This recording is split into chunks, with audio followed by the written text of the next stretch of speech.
So just a quick video. Um, this is my Eahora Juliet Pro 2. This cost me $2,400. It doesn't even have 2,200 miles on it. My back motor broke, and now my front motor is starting to give out. From day one, I had problems with my throttle that I had to fix.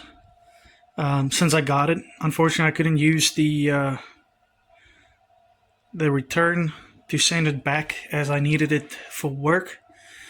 So this is not a good e-bike. From day one, for the amount of money that I spent for it, it's a waste. It's broke. I can't get the working back on it. This is my Yumi Y10. This has got over 3,000 miles on it, and the battery is starting to go out on it. But if I buy a new battery for it, it's still good to go. This was 1,400 when I bought it, and compared to my e-bike, it's a waste. And I can't get to working back now because that's $350 a piece for the motor, just the motor.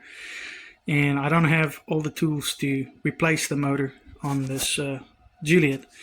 So beware, Eahora Juliet Pro 2.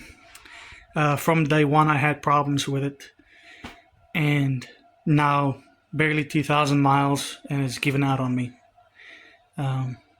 It's a waste of money. Don't buy the Eahora Juliet Pro 2.